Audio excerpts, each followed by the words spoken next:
This video is for educational purpose. Everything you will listen in this video is taken from internet or any books or any documentary which is available for public. Nothing in this video is intended to prejudice or interfere with any matters judicial or otherwise. Crime Reported channel truly believes that everyone is innocent till proven guilty by the honorable courts. नमस्कार, आप सभी को crime reported के episode 57 में आपका बहुत बहुत स्वागत है। उम्मीद करता हूँ आप सभी सेफ होंगे, स्वस्थ होंगे। ये कहानी है एक सीरियल किलर की जिसने दो बड़े शहरों की पुलिस के नाक में दम कर दिया और काफ़ी महीनों तक तो पुलिस ये भी नहीं समझ पाई थी कि ये मामला है क्या। और एक टाइम तो ऐसा आया था कि पूरे शहर की पुलिस फोर्स उस कातिल के पीछे लगा दी गई थी, लेकिन फिर भी पुलिस उसका कुछ भी नहीं बिगाड़ पाई, उसका एक बाल भी बांका नहीं कर पाई पुलिस। सुनने वाले हैं आप द स्टोन मैन की कहानी।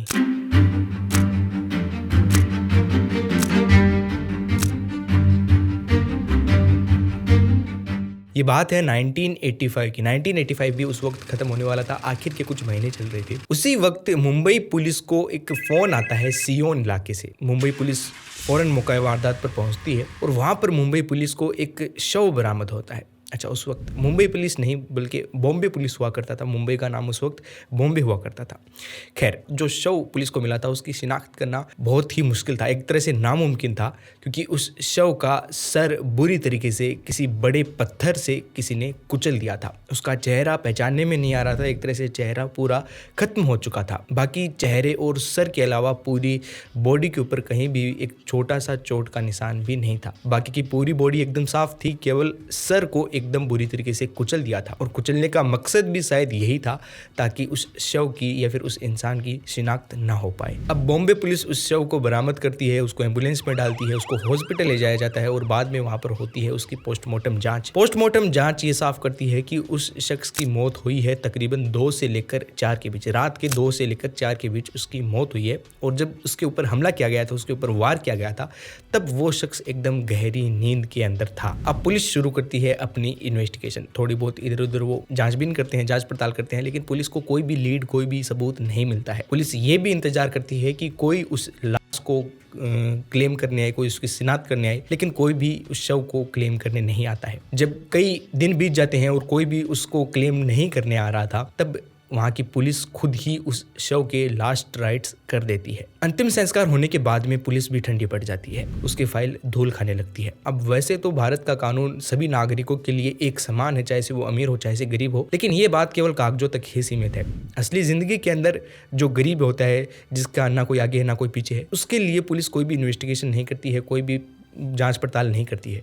यहीं पर अगर कोई अमीर शख्स होता, कोई पैसे वाला बड़ा आदमी होता, तो उसके लिए पुलिस अपनी जी जान लगा देती। लेकिन कुछ ही दिनों बाद ये मामला एकदम शांत हो जाता है, सभी लोग इस मामले को भूल जाते हैं। अब कुछ महीनों तक सब कुछ ठीक ठाक रहता है, लेकिन कुछ महीनों बाद उसी शायोन इलाके के अंदर पुलिस को एक और शव बरामद होता है। उस शव का भी बुरी तरीके से सर एकदम कुचल दिया गया था, चेहरा एकदम खत्म कर दिया गया था, और वो भी एक गरीब फुटपाथ पर सोने वाला इंसान था। उसके कपड़ों को देखकर पता चल रहा था। और बाकी की बॉडी एकदम साफ थी, कहीं पर भी कोई खरोच का निशान भी नहीं था, लेकिन सर एकदम उसका खत्म कर दिया गया था। अब जो 2-3 महीने पहले एक ऐसा इंसिडेंट हुआ था, पुलिस उसको भूल गई थी कि वैसा भी कुछ हुआ था क्या। तो पुलिस इन दोनों कत्ल की कड़ियां आपस में जोड़कर नहीं देखती है, दोनों केसेस को एकदम अलग अलग देखती है और इसके भी बाद में जांच पड़ताल करते हैं। पोस्टमार्टम आती है, पोस्टमार्टम में भी वही 2 से 5 के बीच में कत्ल हुआ था, नींद के अंदर कत्ल हुआ था। और बाद में पुलिस इन्वेस्टिगेशन करती है और वेट करती है कि कोई लाश को क्लेम करने आएगा, कोई इसकी शिनाख्त करने आएगा। लेकिन जब कोई भी शिनाख्त करने नहीं आता तो पुलिस ही उसके लास्ट राइट्स कर देती है। और लास्ट राइट्स के बाद में पुलिस फिर से इस केस को पिछले केस की तरह भूल जाती है। केस की फाइल पड़ी पड़ी धूल खाने लगती है। अब कुछ महीने तक फिर से सब कुछ ठीक ठाक रहता है। कुछ महीनों बाद उसी शायोन इलाके के पास में एक दूसरा इलाका है, किंग सर्कल नाम से। उस इलाके में मटुंगा पुलिस स्टेशन पड़ता है। तो मटुंगा पुलिस को एक शव बरामद होता है। उस शव का भी सर एकदम खत्म था, चेहरा पहचानने में नहीं आ रहा था। कपड़ों को देखकर पता चल रहा था कि वो एक गरीब इंसान था, फुटपाथ पर सोने वाला था। बाकी की पूरी बॉडी उसकी साफ थी, कहीं पर भी कोई खरोंच नहीं थी। ये पुलिस, मटुंगा पुलिस, इस शव को बरामद करती है, इसके अलग से इन्वेस्टिगेशन करती है। अब यहाँ पर भारत के अंदर क्या होता है कि 2 पुलिस स्टेशन के बीच में इतनी ज़्यादा कम्युनिकेशन नहीं होती है।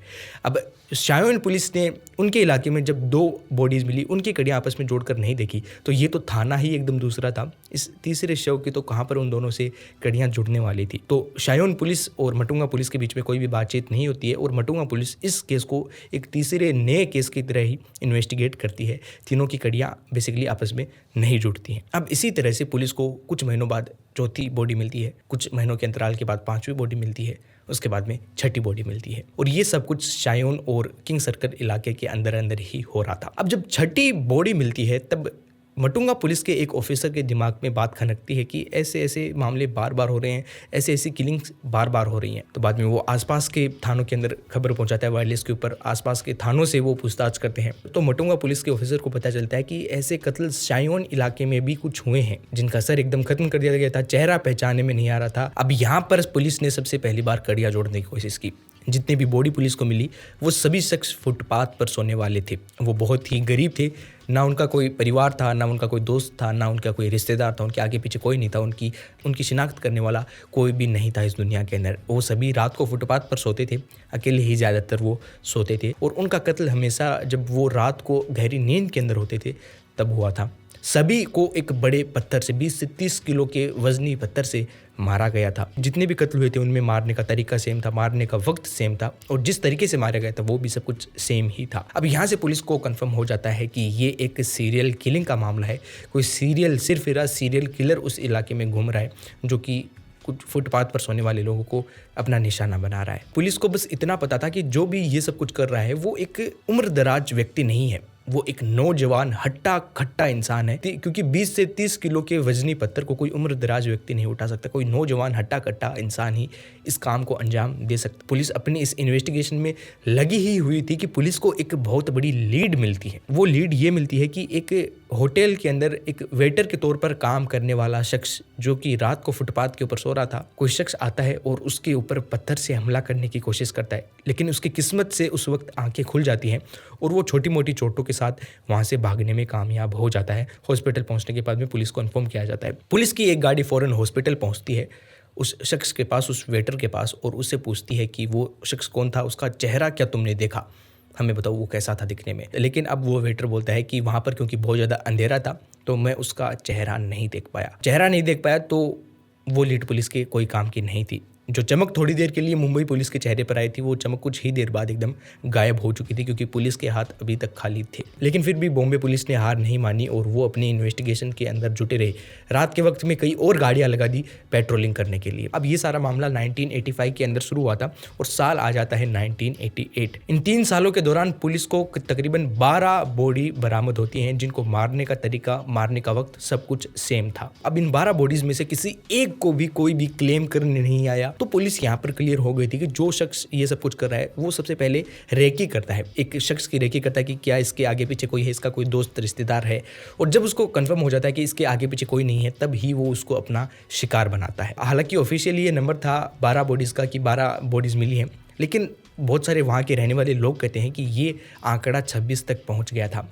मुंबई पुलिस को 26 बॉडीज बरामद हुई थी, लेकिन मुंबई पुलिस ने केवल 12 FIR ही दर्ज करी ताकि पब्लिक के अंदर माहौल खराब ना हो, क्योंकि अगर 26 का नाम आ जाता तो हो सकता था कि वहाँ का माहौल काफ़ी बिगड़ जाता, लोग वहाँ के काफ़ी ज़्यादा घबरा जाते। पुलिस ने इस दौरान काफ़ी सारे लोगों को उठाया भी, उनसे पूछताछ भी की, जिनके ऊपर भी थोड़ा सा भी शक होता पुलिस उनको उठा लेती और उनसे पूछताछ करती, लेकिन इससे भी कोई फ़ायदा नहीं हुआ। और जब 12 लोगों के कत्ल की बात सामने आई तो मुंबई के लोगों ने रात को निकलना बंद कर दिया था। रात होने के बाद में, अंधेरा होने के बाद में कोई भी अपने घर से बाहर नहीं निकलता था। लेकिन 12वीं बॉडी मिलने के बाद में ये मामला बॉम्बे के अंदर अब रुक गया था।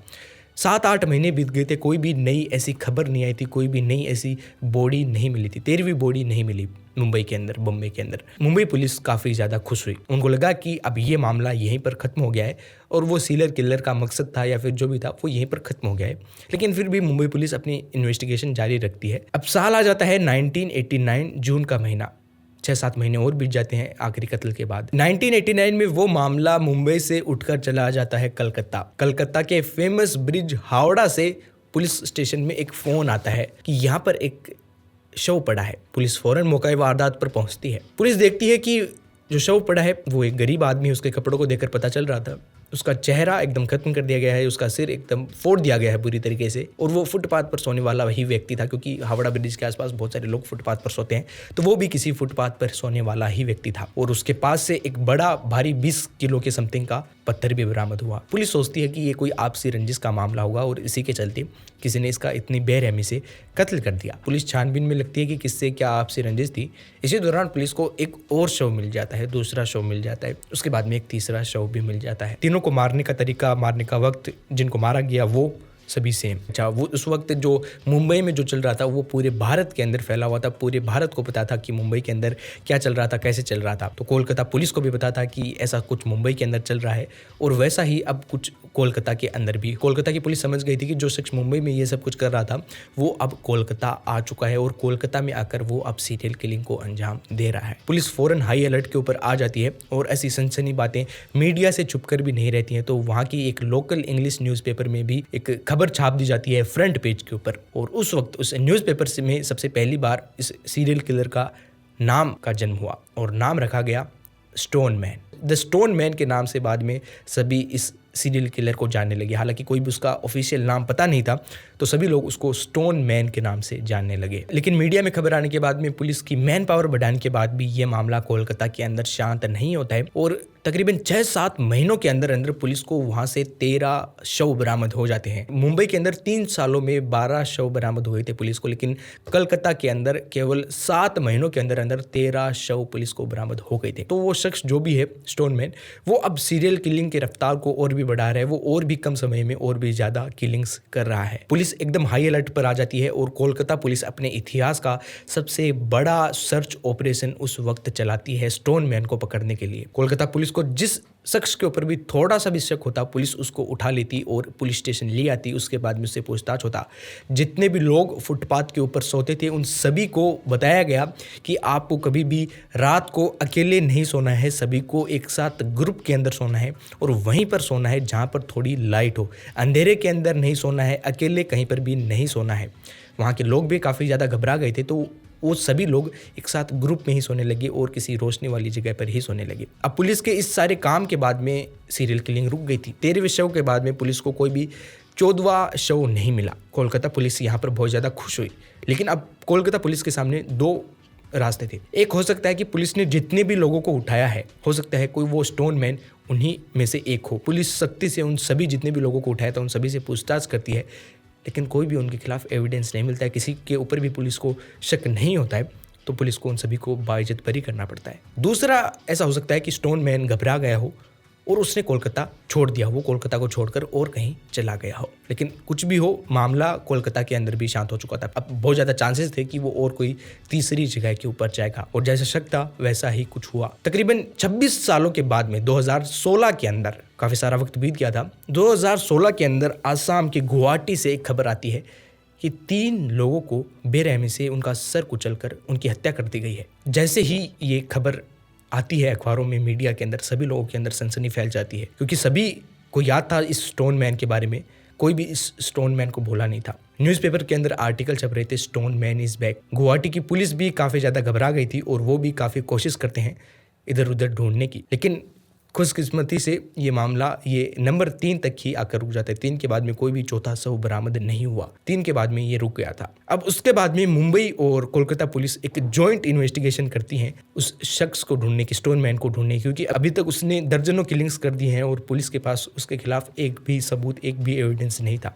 तो मुंबई और कोलकाता पुलिस दोनों एक जॉइंट इन्वेस्टिगेशन करती हैं। वो एक साइकेट्रिस्ट के पास जाती हैं, साइकेट्रिस्ट को सब कुछ बात बताती हैं। तो साइकेट्रिस्ट कहता है कि एक साइको किलर है। इसके मन में हो सकता है कि जो लोग फुटपाथ पर सोते हैं उनके प्रति गुस्सा भरा हो, इसलिए वो उन सभी को टारगेट कर रहा है, उन सभी को खत्म कर रहा है, या फिर इसको किसी को मारने से बहुत खुशी मिलती है, हो सकता है ये, इसलिए इन सभी को टारगेट कर रहा है। पुलिस ने और भी इन्वेस्टिगेशन की, लेकिन कभी भी स्टोन मैन के बारे में इतना सा भी पता नहीं चला कि वो स्टोन मैन कौन था। कोलकाता की पुलिस ने अपनी जी जान लगा ली, मुंबई की पुलिस ने अपनी जी जान लगा ली, आसाम की गुवाहाटी पुलिस ने भी अपनी जी जान लगा ली, लेकिन उस शख्स के बारे में, उस स्टोन मैन के बारे में कभी भी नहीं पता चला कि वो कौन था, कहाँ से था, कैसा था, क्यों मारता था, अब कहाँ पर है, क्या वो आगे भी कोई सीरियल किलिंग करेगा, किसी को नहीं पता। उसने दर्जनों लोगों की हत्या करी, दर्जनों लोगों की जान ली, लेकिन उसको कोई भी कभी भी नहीं पकड़ पाया। लेकिन वो जो भी था बड़ा शातिर, कभी भी उसने एक भी सबूत नहीं छोड़ा। किसी ने उसको आते हुए नहीं देखा, किसी ने उसको जाते हुए नहीं देखा। अब भी हो सकता है कि वो कहीं पर जिंदा हो, कहीं पर बैठा हो, कहीं पर कोई काम कर रहा हो। अपने विचार कमेंट्स में ज़रूर लिखना और ऐसी और भी कहानियाँ सुनने के लिए अपने चैनल को सब्सक्राइब ज़रूर कर लेना। मैं मिलता हूँ आपसे कल एक और नई कहानी के साथ। तब तक के लिए स्टे सेफ, स्टे सिक्योर।